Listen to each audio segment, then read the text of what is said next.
Good evening to all my fellow relatives. I hope you're having a great evening. I'm in Hawaii attending a wedding. It's about 80 degrees, very pleasant. I hope the weather's as nice for you and the evening's as good for you as it is for us. Perhaps before I begin, I'd just like to give a thank you to Dan Ditto for his leadership. I thought there were a lot of tremendous accomplishments and a lot of wonderful things that were done on the part of the family organization during his tenure. And congratulations to Martha for her taking the job and for taking the assignment and wanting to climb the mountain. And we look forward to some of the things that are going to be accomplished during your tenure. My name is Bryson Cook. I'm a descendant of Phineas Wilcock Cook through his third wife, Catherine McLeave. And I've been asked to just take a few minutes and speak on a recent publication of from the Phineas Wilcock Cook Family Organization entitled Henry Cook, Proprietor of Salem. And the assignment is really just to give some perspective as to why we felt that such an endeavor was necessary and could be beneficial to the family. Within the book, there's a picture, and I'd just like to start my remarks using this as a reference point.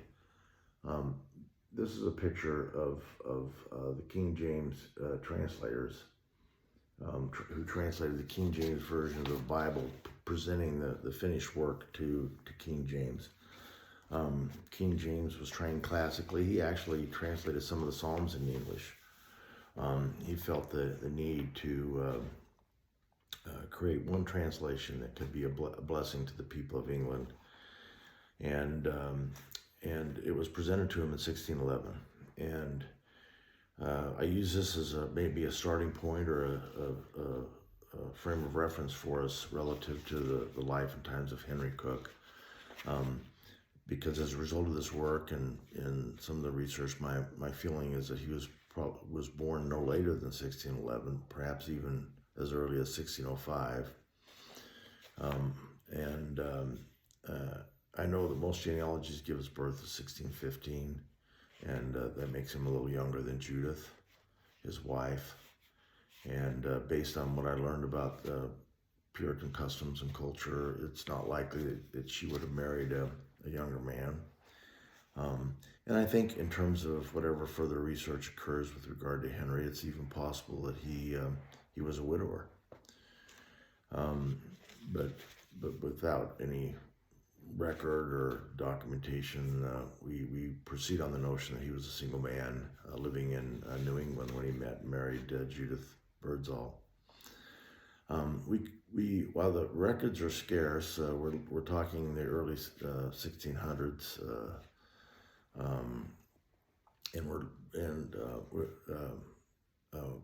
they give us some insight certainly into his life, deeds, court records, vital records, these types of things.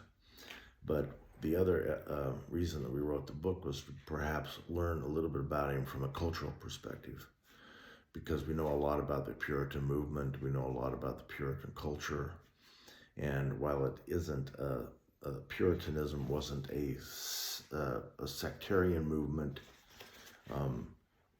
there were definitely cultural aspects to those who thought along the lines of Puritan thought, and so we know there were some Puritan contributors to the translation of the Bible. This was probably the beginning of the crescendo of the Puritan movement. And we know that essentially as they pressured the Anglican bishops to reform, the bishops likewise put pressure on the Puritans to conform, and King James, the titular head of the Church of England, it didn't take him long to figure out if there was no head of the Church of England, he was the titular head of the Church of England, then there was no king. And so his famous line is, "We'll get them to conform, or we'll harry them out of England." And that's essentially what happened with the work of the Archbishop of Canterbury, Bishop Laud. There was tremendous pressure for the Puritans to relocate, and obviously the place they chose was North America, New England.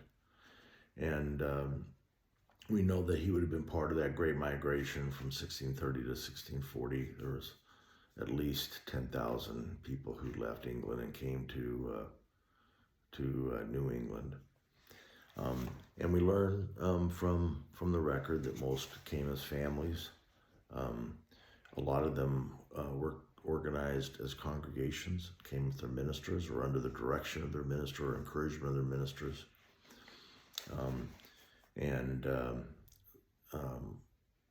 We know from the record that Henry was in New England as early as 1638. So while he was in England, he would have learned his trade. It's likely he would have been a member of the Butchers Guild. That was these guilds were basically trading organizations and craftsman organizations that were prevalent in England. We know that he would have been on the higher end of the socioeconomic classes, while not of the gentry. He would have been economically well off enough to pay for the voyage, which was prohibitive for most members of the middle and lower classes. And we know that very few noblemen or members of the gentry, gentlemen, came to New England, and of the few that did, a lot of them returned to New England after coming to the New World.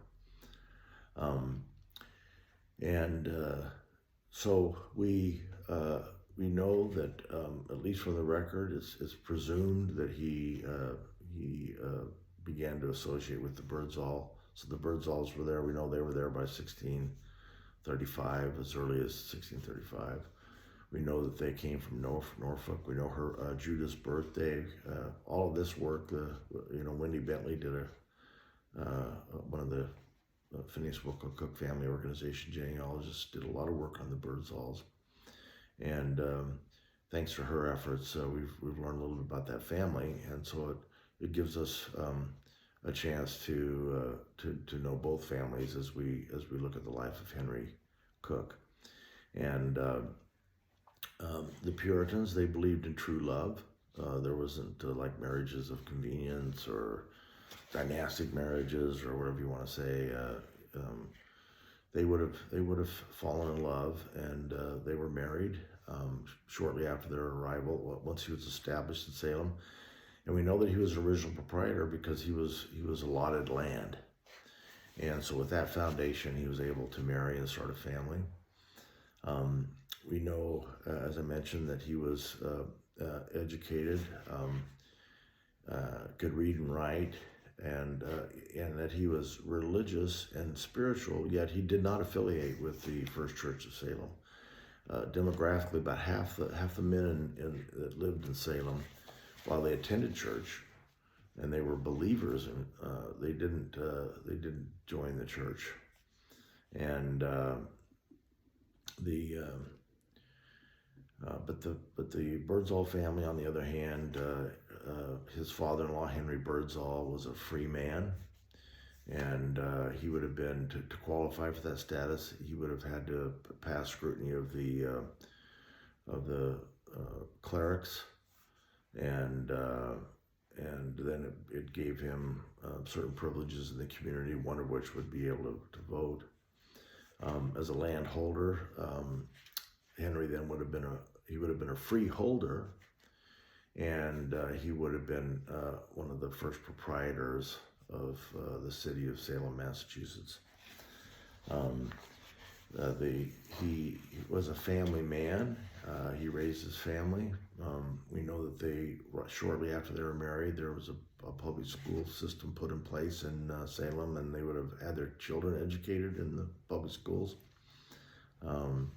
And think of it more like they would have probably gone to the church building, and there would have been one room schoolhouse. Don't think of it like modern public education, but at the same basic education would have been afforded as children. And we know that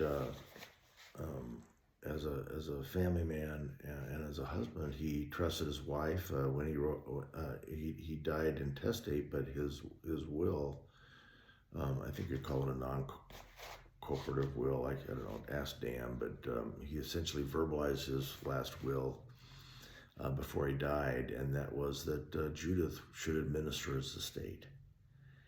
And we know that she was judicious. We know that she did a great job. There was no family conflict. There were no lawsuits. And so that confidence was not misplaced. Interestingly, he would have known some of the prominent Puritans. He would have known John Winthrop, for example. Winthrop was present when Reverend Norris was installed as the minister of the First Church of Salem. He was a neighbor of the Cooks, within a house or two on the same block, and and he was the minister of that church throughout the life of Henry Cook. And his predecessor, Reverend Peters, was a ranking Puritan cleric. He actually left Salem after being the minister to go back to be the personal chapel of Cromwell. And then after the English Civil War, the Cromwellian tenure ceased. He actually, when Charles II was put on the throne, he was executed for regicide. I just offer that up because it was no easy thing to be in nonconformity to a church sponsored by the state, and whose titular head was the king of the state. And but this Reverend Norris seemed to be a pretty judicious man. He was from Gloucester, and interestingly, he in that area there was a Cook family that had a Henry Cook born about the same time that we think our Henry Cook was born. So it's possible that he may have, as I mentioned, congregations would immigrate together. But in the same breath, he also ministered in Norfolk, which is where the Birdsalls were from Norwich, and so it's possible that he could have, known those families. If Henry was from Norfolk, he could have known him there. We don't know for sure, but it gives us kind of a frame of reference.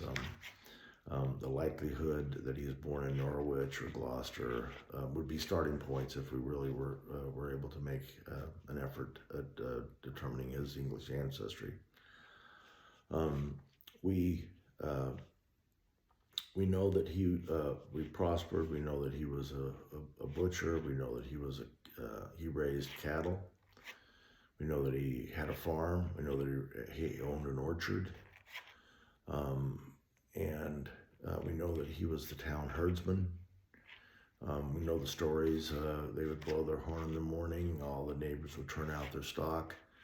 They would take him out of town to graze, and evening he would return. One evening they were late. If any of you have ever raised animals, sometimes they don't behave like they should. And the interesting thing is he was challenged by the watch. The towns had militia that gave them security, and he became quite perturbed with one of the watchmen when he was challenged. And I think probably, if you think about it, they were neighbors. He would have been a member of the militia. It's likely that Henry was a non-commissioned officer based on the halyard and other martial instruments that are mentioned in Henry's will. That gives it says he likely inherited them from Henry, and Henry would have been had held a non-commissioned officer rank in the militia, and he knew these fellows, yet they insisted on having him do the secret password or whatever it was to get into town, and he got in trouble for hassling them. But there's a charitable aspect where he took in non-family members to care for them and to offer assistance, charitable assistance, and so we get insights into the man. I think from the Salem record and from the culture. I think a lot of the record and a lot of what we learned, the template, I should say. There was a genealogist by the name of Winifred Lovering Holman, and she did a manuscript. And contributed to the New England Historical and Genealogical Society, and I had the opportunity to go to the library and to copy the manuscript, and Janet and I think Janet more so than myself, but we went through and just verified and looked at the original records that she used to document his life, and she was pretty straightforward. Really didn't offer a lot of commentary, but and I've seen a few of her other papers, but what's interesting is she did make the comment in this manuscript that she thought that Henry must have been possibly a caloric man. I had no idea what that meant, and I did some research on it, and I found a website that basically talks about 4 primary temperaments, and the caloric temperament is one of those 4, and it's defined as follows. Calorics are extroverted, quick thinking, active, practical, strong-willed, and easily annoyed. They are self-confident, self-sufficient, very independent-minded. They are brief, direct, to the point, and firm when communicating with others. Calorics like pressure and are easily bored when things aren't happening fast enough. They are bold and they like to take risks. I thought perhaps her characterization of his temperament may have been insightful and helpful as we think about his life. I'm grateful for his bravery. I'm grateful that he was an early adopter of the Puritan movement. I'm glad that he was motivated to come to America, and I do think that there is perhaps a pattern in place. Being a Puritan, being unpopular, being in a sense driven from his home, having a desire to go someplace and worship according to his own inclination and the dictates of his conscience, and being a pioneer, and basically creating a home and prospering in the wilderness was a great template and certainly a legacy. And it's not hard for us to see the parallels between his life and the life of his grandson, Phineas Woolcock Cook, our common ancestor. I'm thankful for the opportunity that I had to get to know him as a result of doing this research. And I hope that family members will obtain copies of the book, read the book, introduce their children, because I think it's just an additional aspect of our legacy as a family, and that legacy is a legacy of trying to do what's right, and a legacy of faith, based on the knowledge that he had, and certainly based on the revelatory knowledge that Phineas Will Cook had. And I'm thankful for the opportunity to share these thoughts with you. And I say these things humbly in the name of Jesus Christ. Amen.